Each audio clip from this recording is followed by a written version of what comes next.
Assalamualaikum warahmatullahi wabarakatuh. Halo semuanya, kalian tahu nggak sih bagaimana proses terbentuknya pelangi? Nah, pelangi bisa terbentuk tak lepas dari teori-teori fisika loh.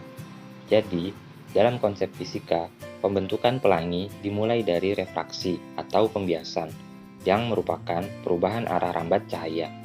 Karena sinar yang jatuh pada titik air hujan merupakan sinar yang berwarna putih, maka sinar tersebut dapat dibiaskan menjadi beberapa warna pelangi. Nah, untuk lebih jelasnya, yuk kita simak penjelasan lebih lanjut mengenai pemantulan dan pembiasan atau refraksi. Sebelum masuk ke video penjelasannya, perkenalkan, nama saya Rehian Eling Widodo dengan nomor registrasi 15136190026 dari Prodi Pendidikan Vokasional Teknik Elektronika UNJ. Video ini dibuat dalam rangka menyelesaikan tugas mata kuliah Fisika 3. Kalau begitu, yuk kita simak video pembahasannya. Pemantulan dan pembiasan atau refraksi. Seberkas sinar datang menyudut ke bawah dari sebelah kiri dan bergerak di udara mengenai suatu permukaan bidang datar. Sebagian cahaya ini dipantulkan oleh permukaan, sehingga membentuk sinar yang mengarah ke atas menuju kanan, bergerak seolah sinar asalnya telah memantul dari permukaan. Nah, sinar inilah yang dinamakan dengan sinar terpantul, di mana apabila sinar datang menuju permukaan bidang pantul yang rata, maka akan menghasilkan pemantulan teratur. Sedangkan apabila sinar datang menuju permukaan bidang pantul yang tidak rata, maka akan menghasilkan pemantulan baur. Selain menghasilkan pemantulan, apabila sinar datang dan bergerak di udara mengenai suatu permukaan bidang datar, sebagian cahaya ini akan bergerak melalui permukaan dan masuk ke dalamnya, sehingga membentuk sinar yang mengarah ke kanan bawah. Nah, sinar inilah yang disebut dengan sinar terefraksi. Dari ilustrasi tadi, dapat dijelaskan bahwa pemantulan atau refleksi adalah perubahan arah rambat cahaya ke arah sisi atau medium asalnya setelah menumbuk antarmuka dua medium. Sedangkan pembiasan atau refraksi adalah perjalanan cahaya melalui suatu permukaan atau antarmuka yang memisahkan dua media, di mana cahayanya disebut refraksi. Kalau suatu sinar datang tidak tegak lurus terhadap permukaan, refraksi mengubah arah perjalanan cahaya. Sinar di dalam ilustrasi tadi diwakili dengan sinar datang, sinar terpantul, dan sinar terefraksi. Setiap sinar diorientasikan ke arah garis yang disebut garis normal, di mana garis normal ini tegak lurus terhadap permukaan pada titik pantul dan refraksi. Sudut datang disimbolkan dengan θ1, sudut pantul disimbolkan dengan θ1 aksen, dan sudut bias disimbolkan dengan θ2. Seluruhnya diukur relatif terhadap garis normal. Bidang yang terdiri dari sinar datang dan garis normal adalah bidang datang.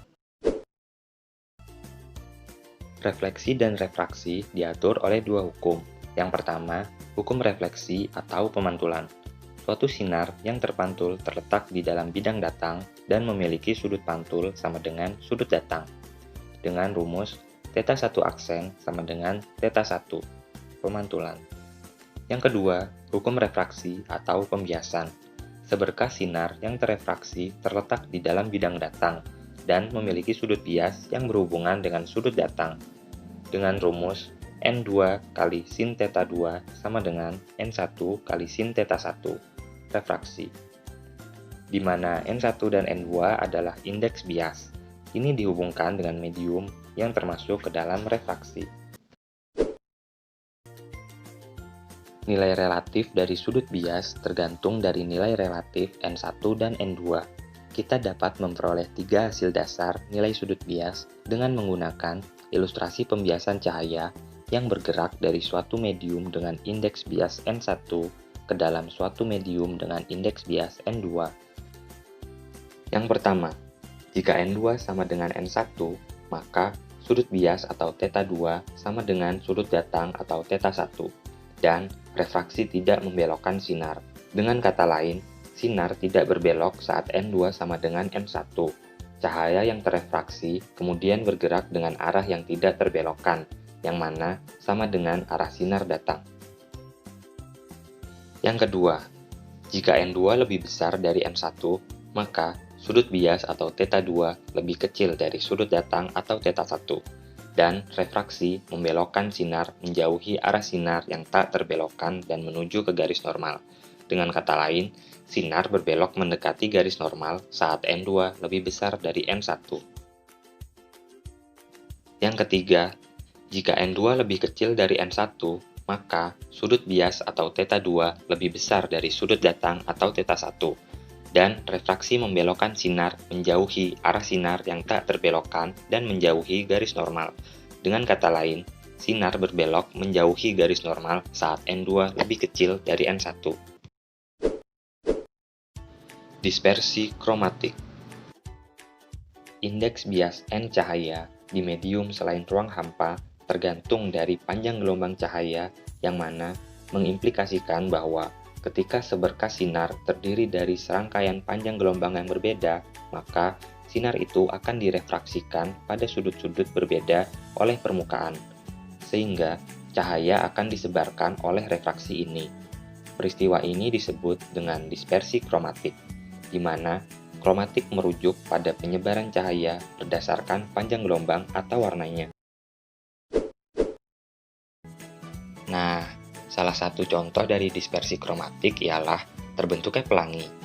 Pelangi terbentuk ketika sinar matahari yang terdiri dari semua warna tampak berpotongan dengan air hujan yang turun.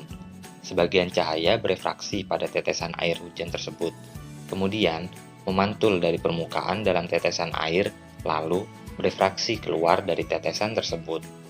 Pelangi melibatkan 3 atau 4 pemantulan yang terjadi pada arah matahari, dan tidak bisa dilihat dengan melawan kilauan sinar matahari di langit.